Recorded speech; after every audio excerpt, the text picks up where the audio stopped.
PR-ൽ കുരുങ്ങി പിണറായി.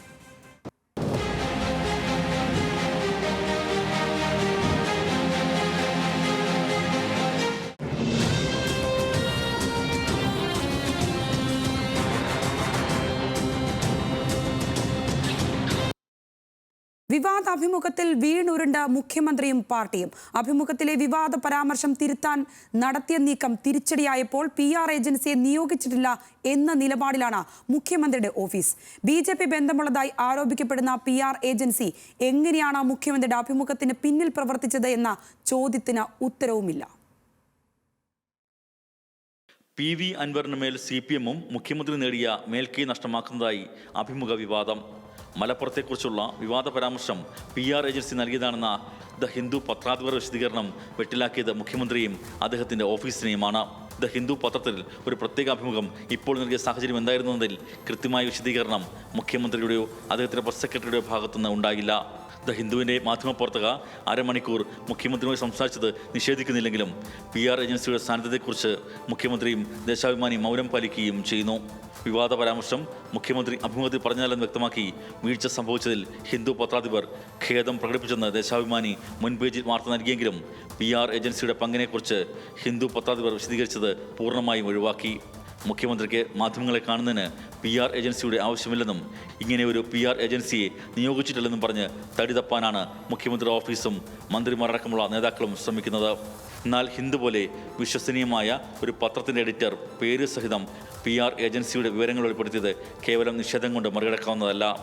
BJPയും കേന്ദ്ര സർക്കാർ നടത്തുന്ന വിവിധ പരിപാടികളുടെയും ക്യാമ്പയിനുകളുടെയും പ്രചാരണ ചുമതല നിർവഹിക്കുന്ന PR കമ്പനിക്ക് എങ്ങനെയാണ് മുഖ്യമന്ത്രിയുടെ അഭിമുഖം ഏകോപിപ്പിക്കാനും അതിൽ വിവാദ പരാമർശങ്ങൾ ഉൾപ്പെടുത്താനും കഴിഞ്ഞെന്ന ചോദ്യത്തിന് ഉത്തരം നൽകാൻ സർക്കാരിനും പാർട്ടിക്കും ബുദ്ധിമുട്ടുണ്ടാകും. ഈ PR ഏജൻസിക്ക് ഇതിന് ആരാണ് പ്രതിഫലം നൽകിയെന്ന ചോദ്യവും പ്രധാനമാണ്. അഭിമുഖം പ്രസിദ്ധീകരിച്ച് 2ാം ദിവസമാണ് നിഷേധക്കുറിപ്പുമായി മുഖ്യമന്ത്രി പ്രസ് സെക്രട്ടറി രംഗത്ത് വന്നത്. പരാമർശങ്ങൾ വിവാദമായി കഴിഞ്ഞിട്ടും അടുത്ത ദിവസം മാത്രമാണ് അഭിമുഖത്തിൽ മുഖ്യമന്ത്രി പറഞ്ഞതല്ല എന്ന് കാട്ടി ദ ഹിന്ദുവിൻ്റെ പത്രാധിപർക്ക് കത്ത് നൽകിയതെന്നത് ദുരൂഹത വർദ്ധിപ്പിക്കുകയും ചെയ്യുന്നു.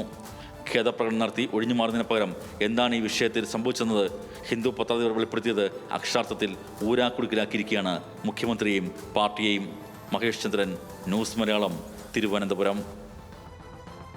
മുഖ്യമന്ത്രി പിണറായി വിജയന്റെ മലപ്പുറം പരാമർശം PR സൃഷ്ടിയാണെന്ന് സ്ഥിരീകരിക്കുന്നതോടെ ഉയരുന്നത് കൂടുതൽ ചോദ്യങ്ങൾ. കേസിന് മുഖ്യമന്ത്രിയുടെ ഔദ്യോഗിക PR ടീമാണോ? ഇവർക്ക് പ്രതിഫലം നൽകുന്നത് ആര്? എന്നിവ ഉൾപ്പെടെയുള്ള ചോദ്യങ്ങൾക്ക് മുഖ്യമന്ത്രിയും സർക്കാരും മറുപടി പറയേണ്ടി വരും. ലോകത്താകമാനം 80ഓളം മാർക്കറ്റുകളിൽ ഇടപെടുന്ന 17 വർഷം പ്രവർത്തന പരിചയമുള്ള പാൻ ഇന്ത്യൻ PR ഏജൻസി. അതാണ് ഡൽഹിയിലും ബാംഗ്ലൂരിലും ഹൈദരാബാദിലും മുംബൈയിലുമായി പ്രവർത്തിക്കുന്ന ഗെയ്സൺ ഗ്ലോബൽ എന്ന ഏജൻസി. വിനീത് ഹാൻഡെ CEO ആയ ഗെയ്സൺ PR സർവീസിന്റെ പ്രസിഡന്റ് മലയാളിയായ നിഖിൽ പവിത്രൻ.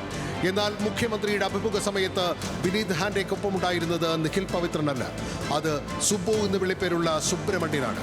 ഹരിപ്പാട് മുൻ MLA TK ദേവകുമാറിന്റെ മകൻ. അഭിമുഖം ഏർപ്പാട് ചെയ്തത് സുബ്രഹ്മണ്യനാണെന്ന് പറയുമ്പോഴും ഇയാൾ ഗെയ്സണിന്റെ ഭാഗമല്ലെന്നാണ് വിശദീകരണം. ഇതോടെയാണ് പ്രധാന ചോദ്യങ്ങൾ ഉയരുന്നത്. മുഖ്യമന്ത്രി പിണറായി വിജയന്റെ PR വർക്കുകൾ ചെയ്യുന്നത് ഗെയ്സൺ ഗ്രൂപ്പാണോ? ആണെങ്കിൽ പ്രതിഫലം നൽകുന്നത് ആര്? മുൻ MLA-യുടെ മകൻ വഴി PR ഏജൻസിയെയും പിന്നെ ദ ഹിന്ദുവിനെയും അഭിമുഖത്തിനായി മുഖ്യമന്ത്രി സമീപിച്ചതെന്തിന്? അഭിമുഖത്തിൽ മുഖ്യമന്ത്രി പറയാത്ത മലപ്പുറം പരാമർശം PR ഏജൻസി എഴുതിക്കൊടുത്തത് എന്തിന്? ഈ നിമിഷം വരെ ഹിന്ദുവിനെയും PR ഏജൻസിയെയോ തള്ളിപ്പറയാൻ മുഖ്യമന്ത്രിയോ അദ്ദേഹത്തിന്റെ ഓഫീസോ തയ്യാറാകാത്തത് എന്തുകൊണ്ട്?